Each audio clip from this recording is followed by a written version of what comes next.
네, 안녕하세요 여러분. 칼라뷰 하피드입니다. 제가 오늘 좀 편한 차림으로 인사를 드리게 됐습니다.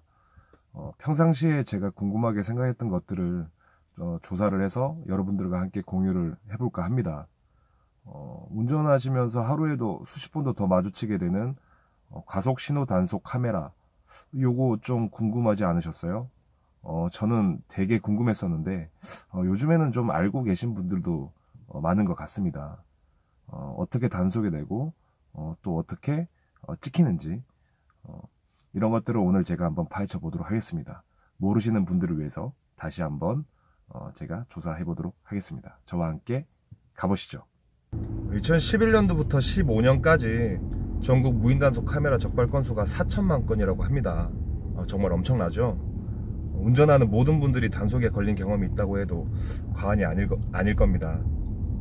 현재 경찰에서 운영하고 있는 단속 카메라가 7,000대 정도라고 하니까 그럴만도 하겠네요. 무인 단속 카메라는 97년도에 100대를 시작으로 처음 도입이 됐다고 하는데 고정식, 이동식, 그리고 구간 단속 카메라로 나뉘죠. 그전에는 경찰이 직접 단속하는 이동식 과속 단속이었죠. 이때는 교통경찰에게 만원짜리 한 장씩 찔러주면 봐주기도 하던 그런 시절이기도 했었죠. 우리가 가장 많이 보는 것이 교차로에 설치되어 있는 과속 신호 단속 카메라, 고속도로나 자동차 전용도로에 고정으로 달려있는 카메라, 뭐 이런 거죠. 바로 1세대 무인 단속 카메라인 고정식 단속 카메라입니다. 일반 도로와 교차로에 한 5,700여 대, 그리고 고속도로에 500여 대, 그 정도가 설치되어 있다고 하네요.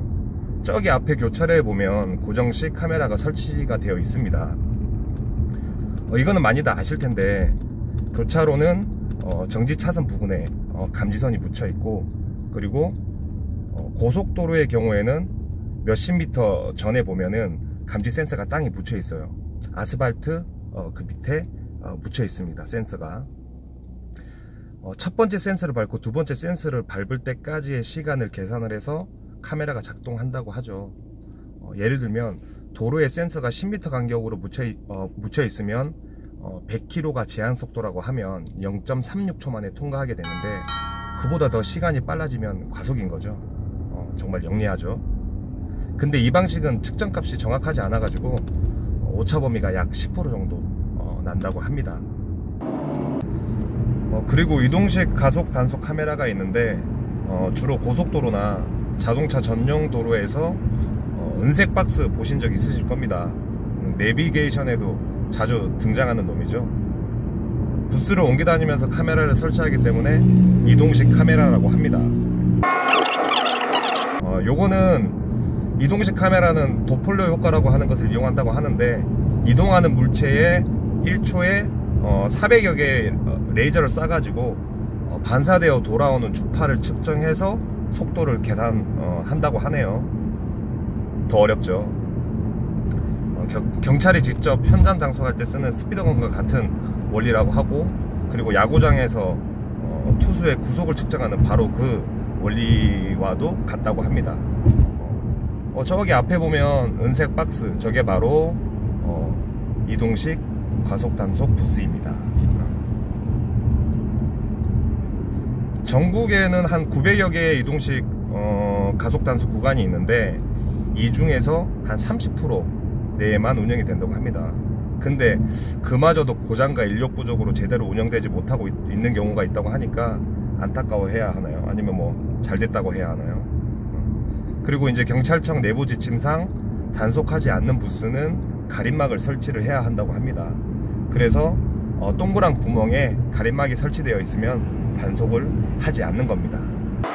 마지막으로 가장 단속 효과가 뛰어나다는 구간 단속 카메라가 있습니다. 구간 단속 카메라는 2001년에 서울 내부순환로에 처음 도입된 후에 2006년도 그 서해대교 29종 추돌 사고를 계기로 확대되었다고 합니다. 작년 기준으로 59개의 구간에서 운영이 되고 있다고 하네요. 지금 저기 보이는 게 바로 구간 단속 시작 시점입니다. 이게 지금 대당 설치 가격은 한 5천만 원 정도로 하니까 정말 비싼 놈이죠. 시작 시점의 속도와 종료 시점의 속도를 계산을 해서 평균 속도를 계산하는 방식이죠. 시작 시점에서 과속, 그리고 종료 시점에서의 과속도 단속 대상이라고 하니까 평균 제한 속도에 못 미쳤다고 마지막에 가속으로 통과한다면 그것도 단속이 됩니다. 이러한 가속 단속 장비들은 카메라 그 센서 작동 오류와 같은 문제와 도로 사정에 따라서 10에서 20% 정도까지 찍히지 않게끔 되어 있다고 하는데, 경찰은 이 오차 범위를 공개하지 않고 있죠. 나름 영업 비밀이니까요.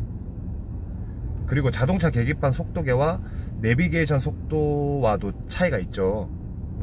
자동차 계기판 속도계는 안전을 이유로 한 7, 8km 정도 빠르게 표시된다고 합니다.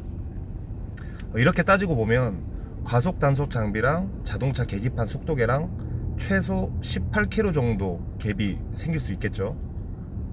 제한속도 100인 도로에서 자동차 속도계는 118km를 가리키고 있는데 단속 카메라에 찍히지 않을 수도 있는 거죠.